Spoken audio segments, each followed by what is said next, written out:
Hi, I'm Perry Atkinson, General Manager here at theDove. Hey, check out our other videos and check out our website at thedove.us.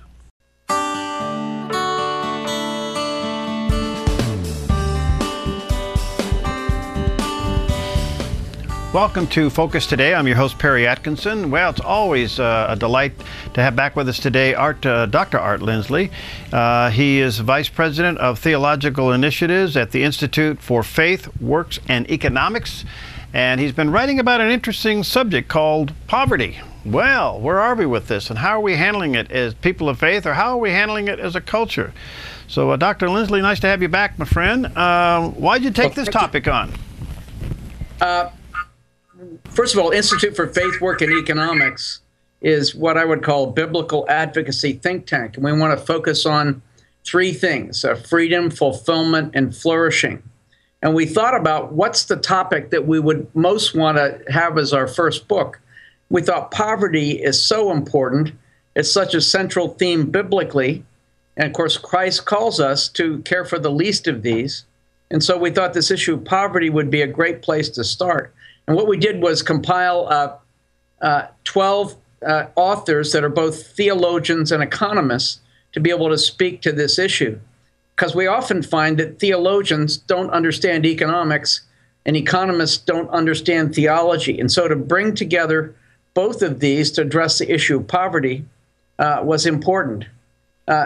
We think that often poverty is not addressed in a productive way. There are a lot of different opinions on how to do it. And we thought we'd try to focus on what we think recent history has shown really works to try to address poverty, as well as being solidly grounded in the Bible. Fascinating. So as you look back, we've tried to handle this in various ways. In fact, I think we're now looking at the 50th anniversary of LBJ's war on poverty this year. What's wrong with that approach? Well, it's a rather, got 50 years to be able to address, so it's hard to be able to be overly simplistic on it. But I would say, obviously, it was well-intended, and the idea of trying to help the poor is a good thing. But there's a book out there by Brian Fikkert called When Helping Hurts. And sometimes I think that the help that was well-intended has actually hurt people. One of the classic illustrations, and we have a chapter in this book by Marvin Olasky, who's the head of World Magazine, and he talks about the dangers that welfare has caused in encouraging, in some cases, dependency, and in some cases, the diminishing of the family in the inner cities and many other things, so that we find that sometimes people want to help, but it's destructive. Like, for instance, I'll just give you one example from overseas, and that is American church really wanted to help a village by giving them free eggs.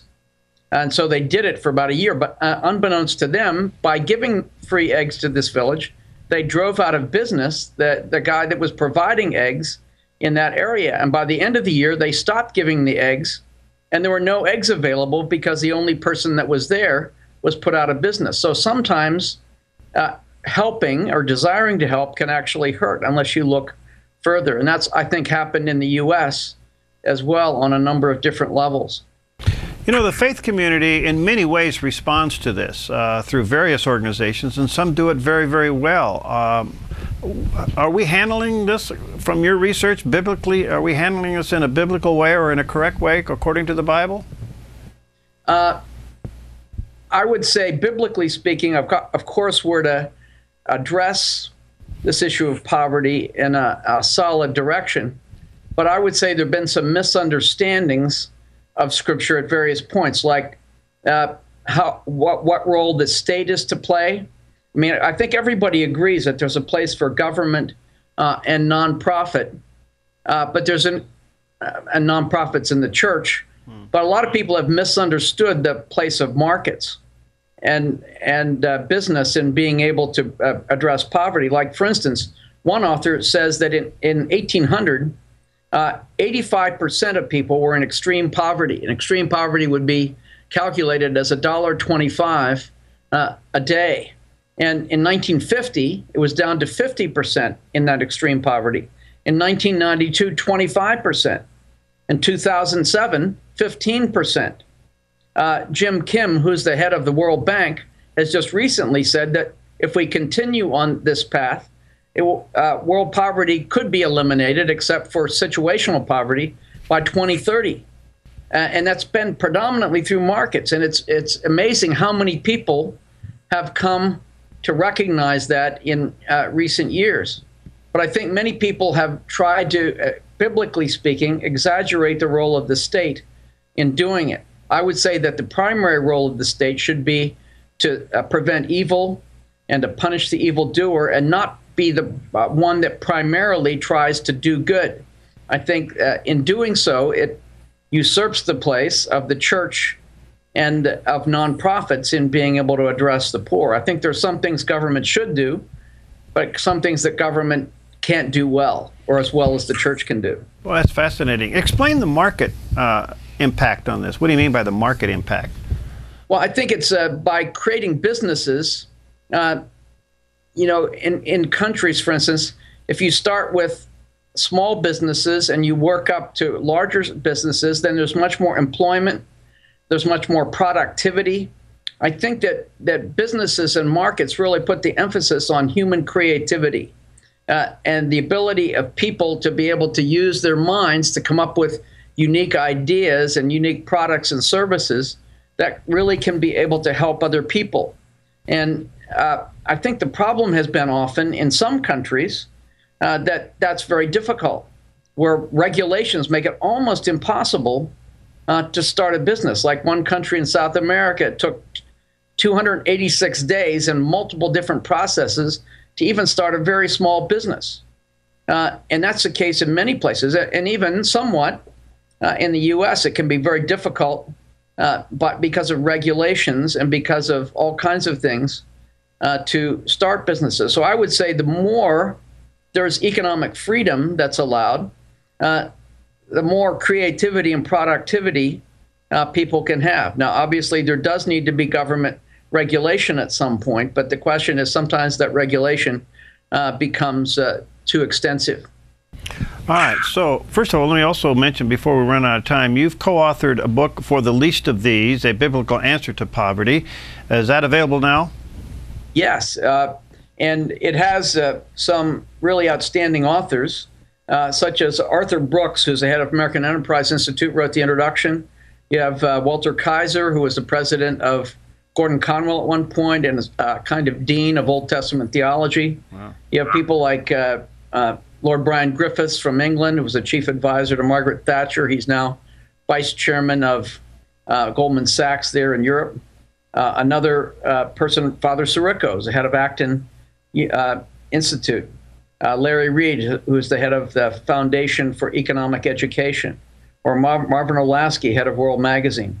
One of the excellent chapters, too, is Peter Greer, who's the president and CEO of Hope International that deals with microfinance. And he's got a great chapter there on practical things. In fact, if you go to our website, which is TIFWE, the Institute for Faith, Work, and Economics, TIFWE.org, you can actually get a free copy of the chapter by Peter Greer from this book. So if you go to our website, you can download a free chapter. All right, that's TIWE.org. TIFWE. Okay. TIF. It's like if we with a T. Okay. If we were to do this, then this would happen. Okay. Lastly, Dr. Lindsley, what should we Christians do? What's our mandate in this issue? What's the church's role on this issue? Well, I think the church's role is to take seriously this issue. I think that poverty is best handled at the local level. In fact, there's a principle called subsidiarity that says that often the government can be very impersonal in general and doesn't really know the particular needs of poor people. Churches can be right on the ground and be seeing and knowing and caring for people in their communities.